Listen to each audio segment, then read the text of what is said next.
সিলেট থেকে চট্টগ্রাম আসার পথে চলন্ত ট্রেনে এক নারী ধর্ষণের ঘটনা ঘটেছে। ঘটনায় এখন পর্যন্ত আটক করা হয়েছে 4 জনকে। আরো জানাতে চট্টগ্রাম থেকে যুক্ত হচ্ছেন সহকর্মী AKM নাজিম। নাজিম, চলন্ত ট্রেনেও তো আইনশৃঙ্খলা বাহিনীর সদস্যরা থাকেন, এরপরও কিভাবে ঘটল এই ঘটনা? জি, আপনি যেমনটা বলছেন, আসলে ঘটনাটি গতকাল সকালে ভোরের যেটি সিলেট থেকে উদয়ন এক্সপ্রেস চট্টগ্রামের উদ্দেশ্যে ছেড়ে আসা যে ট্রেনে, সে ট্রেনে একটি 19 বছর বয়সী একজন মেয়ে, সেই মেয়েকে ট্রেনে যারা খাবার সরবরাহ করে যে প্রতিষ্ঠান এসএ কর্পোরেশনের 4-5 জন কর্মী মিলে মূলত মেয়েটিকে ধর্ষণ করে বলে মেয়েটি অভিযোগ করছেন। তারপর রেলওয়ে পুলিশ এই ঘটনা জানার পর অভিযুক্ত 3 জনকে গতকালই গ্রেপ্তার করেছে এবং আহ, আরেকজনকে আজ সকালবেলা নোয়াখালী থেকে গ্রেপ্তার করা হয়।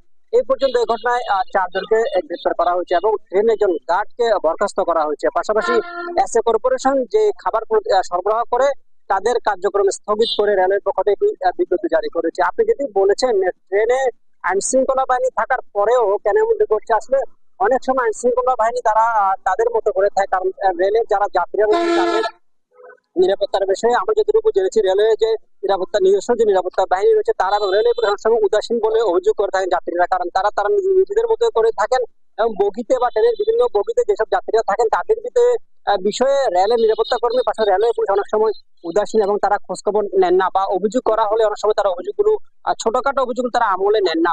কিন্তু এই যে মেয়েটি, সেই মেয়েটি অভিযোগ করার পর রেলওয়ে পুলিশ অভিযান চালিয়ে গতকালকে 3 জন এবং একজনকে গ্রেপ্তার করার পরে তাদেরকে আদালতে তোলা হয়। আদালতে তাদেরকে 7 দিনের রিমান্ড চাওয়া হয়েছে। এই বিষয়ে আগামী সোমবার শুনানি হওয়ার কথা রয়েছে। আমরা আজকে বিকালে রেলওয়ে পুলিশের যে ওসি রয়েছে শহীদুল ইসলাম, তার সাথে কথা বলেছি।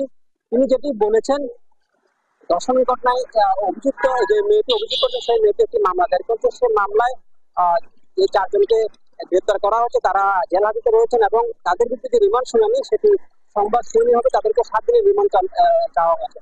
আরেকটি বিষয়, রেলের পক্ষ থেকে এই ঘটনায় একটি তদন্ত কমিটি গঠন করা হয়েছে এবং যে রেলে খাবার সরবরাহ করে সিলেটে পাহাড়িকা এক্সপ্রেস এবং উদয় এক্সপ্রেসে যে খাবার সরবরাহ করে এসএ কর্পোরেশন, তাদের যে মালিক শাহ আলম এবং তার যে তার কার্যক্রমগুলো আসলে আগে থেকে প্রশ্নবিদ্ধ, কারণ শাহ আলমের বিভিন্ন কর্মকাণ্ড নিয়ে রেলের একটি অংশ অতিষ্ঠ, কারণ রেলের কিছু অসুবিধা কর্মকর্তাদেরকে নিয়ে শাহ আলম রেলের একরকম ঠিকাদারি বাণিজ্য থেকে শুরু করে বড় বড় যেসব কাজ আছে উনি ভাগিয়ে নিতেন বলে অভিযোগ রয়েছে। আর পুরো চট্টগ্রাম রেলের পূর্বাঞ্চলে এক ধরনের রাজত্ব কায়েম করে শাহ আলমের কর্মী বাহিনীরা।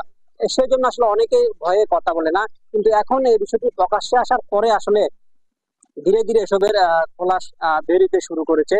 তো এই যে তাদের যে 4 জনকে রিমান্ডে নেওয়া হচ্ছে, সেই শুনানি হবে আগামী সোমবার।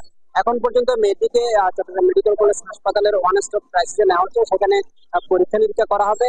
তারপর আসলে বাকি যে কার্যক্রমগুলো আছে আইন শৃঙ্খলা বাহিনী সেটি করবেন এবং রেলের পক্ষ থেকে যে খাবার সরবরাহকারী প্রতিষ্ঠান এসএ কর্পোরেশন তাদের বিষয় নিয়ে তারা বৈঠক করেছেন এবং তদন্ত কমিটি গঠন করেছেন। তদন্ত কমিটির প্রতিবেদন পেলে তারা বাকি কার্যক্রম করবেন। আমরা একটি বিষয় যেটি জেনেছি, এসএ কর্পোরেশনের যে লাইসেন্স রয়েছে সেই লাইসেন্সও বাতিল করার জন্য প্রক্রিয়াধীন রয়েছে রেলের পক্ষ থেকে।